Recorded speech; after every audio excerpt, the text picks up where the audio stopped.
querido doctor Isaac de Paz González, jurista, constitucionalista y miembro de esta familia Sin Censura, para que nos dé también sus opiniones acerca del regreso de Edmundo Jacobo. Y antes de recibirlo, lo que dijo Ciro Murayama, emocionado porque regresó su amigo. Nada más entre ellos se aplauden, pero bueno, ante eso también estamos.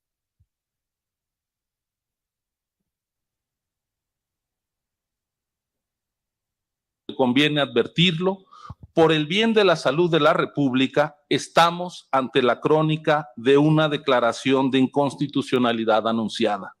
Si ello ocurre, México irá a las elecciones del año próximo con reglas e instituciones que nacieron del gran consenso político democrático y que tantos frutos han dado. Nuestro país se merece esa noticia.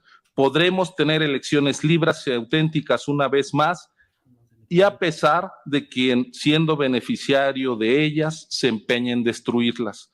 México es más que un gobierno, mucho más que un partido y que una persona. Es una nación plural, diversa, y para ello necesita preservar sus elecciones auténticas. Estoy cierto de que así será. Gracias otra vez, secretario ejecutivo Edmundo Jacobo, por contribuir desde su serenidad y firmeza a la causa del México democrático. Muchas gracias. ¿Cómo ve el doctor Isaac de Paz González este merequetengue en el INE, en el Instituto Nacional Electoral, el regreso de Edmundo Jacobo? Mi querido Isaac, gracias por tu paciencia. Es importante para nosotros aquí en Sin Censura escuchar tu opinión. Pues ya salió hasta literato este señor, ¿no? Que crónica de una inconstitucionalidad anunciada y no sé qué. Pues la verdad es que más bien es crónica de un sistema burocrático totalmente autoritario y dictatorial en el INE, porque recordemos que ellos eran funcionarios en el IFE y en el 2014, contra toda lógica de renovación institucional que se supone ellos promovieron, que se supone que fue la reforma electoral del 2015, renovaron supuestamente el marco normativo y al IFE le dieron ese enfoque de órgano nacional, pero dejaron a las mismas personas. O sea, eso ya de por sí era muy lamentable, era una extensión ilegal del mandato. Tú cuando renovas una institución, pues la renovas en su totalidad. Y unos verdaderos demócratas hubieran dicho, hasta aquí llegó mi función, que de por sí ya llevaban como 8 años, 6 por lo menos. Es decir, yo siempre he criticado que estos funcionarios de órganos autónomos duran más que cualquier servidor público de elección popular. Duran más que un senador, que un diputado, que una presidenta municipal, que una gobernadora, más que el presidente de la República. O sea, duran más de 6 años. Y eso fue una jugada, concuerdo con lo que venía diciendo Jaime hace rato, una jugada transeccional del PRIAN, apropiarse de los órganos autónomos, clavar ahí sus alfiles o sus caballos o torres o como tú les dices, sus ahí animales porcinos, y dejarlos para manipular todo lo que iba a suceder y lo que está sucediendo del 2018 al 2024. Lo hicieron con toda la intención, o sea, son personajes que están acostumbrados a manipular la Constitución, a manipular la legalidad y a usar instituciones nobles como el juicio de amparo para defender sus intereses. Y obviamente tratar de reivindicar sus posiciones autoritarias bajo el supuesto manto del Estado de Derecho, porque lo que dice el INE en su comunicado, lo que incluso algunos consejeros intentando defender a Edmundo Jacobo señalan que es un derecho ir al amparo, que es un derecho que él haga una acción para permanecer en el cargo, pero se les olvida que estos cargos tienen que renovarse, porque bajo esa lógica, entonces también el presidente de la República tendría derecho a quedarse ahí todo lo que él quiera, porque tiene derecho a ser elegido y a ser votado, y nosotros también tenemos derecho, en todo caso, si queremos, a votar por él por 100 años. Digo, no va a vivir 100 años, estoy diciendo una barbaridad, pero la digo para que se entienda el contexto de las irracionalidades, de las barbaridades que ellos señalan. Es decir, acuden a los derechos, al amparo, a la interpretación constitucional cuando les conviene. Cuando no les conviene, entonces es ilegal, entonces cacarean que es inconstitucional. Hago un paréntesis. ¿Recuerdan que al ministro Saldívar se le iba a extender por 2 años su mandato como ministro presidente? Él es ahorita ministro de la Corte, ya no es ministro presidente de la Corte, pero intentaron, había una iniciativa para extenderle por 2 años más el mandato. No, pues todo el mundo salió a desgarrarse las vestiduras, a descalificar como un intento de secuestro de la Corte, que la Corte iba a estar de rodillas. Y bueno, una sarta de barbaridades que señalaron. Y estos señores se extienden el mandato cada que quieren. Y también se le extendieron el mandato a los magistrados del Tribunal Electoral. Es decir, toda la nomenclatura electoral ha gozado de estos beneficios de extensión del mandato, de esta,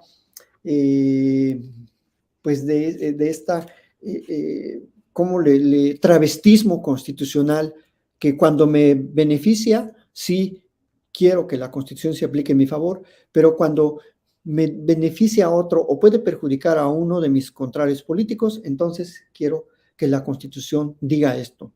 Es muy lamentable que además sean cargos administrativos, sean cargos que se tienen que renovar, sean cargos que no llegaron ahí por mandato popular y que se pretendan apropiar de esos cargos. Por eso se queda corto el calificativo de es un Porfirio Díaz, porque en aquella época no estaba claro el sentido de, digamos, de las funciones administrativas. Ahora vivimos en un estado moderno, en un estado constitucional, en donde este señor, que además ni experto electoral era, con todo respeto, creo que estudió filosofía, no sé qué cosa. O sea, ni siquiera tenía el perfil para llegar a ese cargo de entrada. Entonces es como si yo, un estudioso del derecho, me pongo a dirigir Bellas Artes.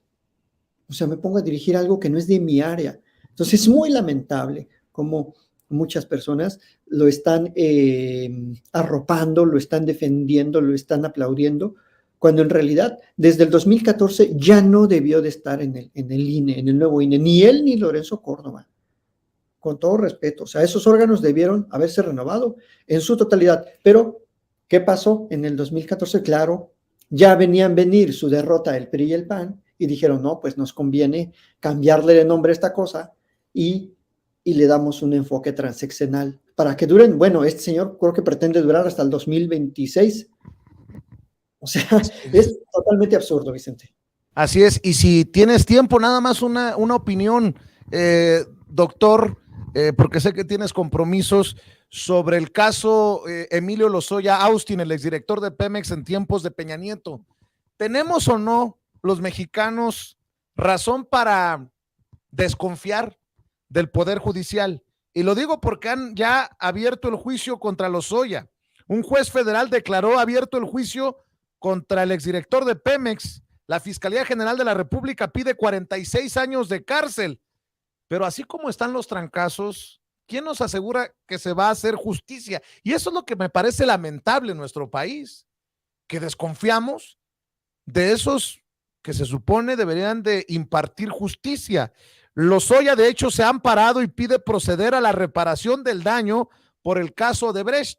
Su abogado defensor dice que ofrecen 200 millones de pesos, serían algo así como, ¿qué?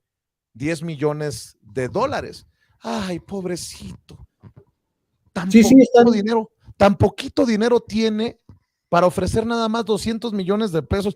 Cínicos, sinvergüenzas, mequetrefes. Pero bueno, perdón, doctor, por el exabrupto. No, pues está bien, Vicente. Solamente no te vayas a parecer ahí a Fernando del Collado con ese fondo tan negro que bueno, dicho sea de paso, pues podría mejorar, ¿no? Digámoslo así. Bueno, mira, fíjate que yo desconfío parte de los jueces, pero sobre todo de la fiscalía. Hace como unos 2 años, cuando empezó el proceso contra Lozoya, y viéndolo desde un punto de vista estrictamente jurídico, o sea, en el mundo jurídico, entre abogados, fiscalías, juzgados, y sobre todo tratándose de delitos patrimoniales, es muy loable intentar llegar a un acuerdo, porque el desfalco en dinero, lo que uno quiere, lo que persigue el Estado es que se devuelva el dinero. Obviamente que se castigue, que no se vuelva a repetir, pero sobre todo nos interesa en cuestiones patrimoniales de desfalcos en la devolución del dinero. Por esa razón, es loable, es entendible que los procesos se tarden en cuanto al inicio formal de la etapa de juicio. O sea, un proceso penal tiene distintas etapas que va desde que se tiene conocimiento del crimen, de la noticia criminal, hasta que se abre el juicio. En todo lo que pasa en ese trayecto, se abren datos de investigación, se formalizan, se hacen diligencias, se hacen posibles encuentros para acuerdos, y es loable que la Fiscalía de la República intente negociar. Pero yo creo que la Fiscalía y más bien se descuidó en cuanto a la mala fe de las negociaciones de Emilio Lozoya. ¿A qué voy? Que les dio, digamos, a tole con el dedo a la Fiscalía para ofrecer acuerdos pírricos, como tú dices, que como si no tienen dinero ofreció ahí 5 pesos, un chocolate, chicles, cacahuates y garapiñados y un carro viejo de seguro, pretendiendo hacer creer a la Fiscalía que quería llegar a un acuerdo, y lo que quieren es que pase el sexenio y que esto no llegue a juicio. Entonces, yo no tanto desconfío en este caso de los jueces, sino un poco de con qué material está llevando la Fiscalía a juicio a Emilio Lozoya. Y no es que yo quiera eximir a los jueces, sino que aquí la carga de la prueba la tiene la Fiscalía, y ya tuvo 2 años por lo menos para recabar información, datos de investigación que se conviertan en pruebas para que el juez contundentemente no solo lo condene a prisión, que eso es, desde mi punto de vista, secundario, sino que lo condene a la reparación integral del daño y a la devolución de todo el dinero y hasta con intereses. Entonces, esa es la gran cuestión, que habría que presionar a la Fiscalía para que mande buenas personas ahí a defender los intereses del pueblo mexicano, buenos abogados o abogadas que tenga a cargo del caso, para que no se salga con la suya este tipejo. Y también, obviamente, ahí el papel de los jueces es proteger el interés colectivo, porque un juez en materia de pruebas tiene amplias facultades para recabar información, sobre todo cuando se trata de delitos patrimoniales en contra del Estado mexicano. O sea, esto no es una cuestión nada más de un asunto entre particulares. Este es un desfalco que ha ocurrido cuando este señor tuvo todo el poder, estuvo enquistado en el poder desde la época, por cierto, de Calderón, desde la época de García Luna. Ya estaba ahí él rondando algunas instituciones en México, y creo que sí, los jueces tienen mucha responsabilidad en este tipo de asuntos. No pueden dejarlo ir como cualquier caso más, sino que se tiene que tener muchísimo cuidado a la hora de recabar más pruebas o contrastar las pruebas o solicitar nuevas pruebas en este tipo de casos. Y bueno, eso es lo que habría que tener mucho cuidado. O sea, tenemos que tener bien los ojos puestos ahora que empieza la etapa de juicio, que quiere decir que ahora sí ya está fijada la acusación, ya está fijado el delito por el cual se va a llevar a cabo el juicio, y después de unas audiencias de juicio, que sí se llaman, se va a llegar a una conclusión para que formule cada parte sus observaciones finales, ¿no? Si conclusiones acusatorias y las de la defensa también. Y luego, obviamente, vienen otras etapas, la etapa de apelación o la etapa de amparo.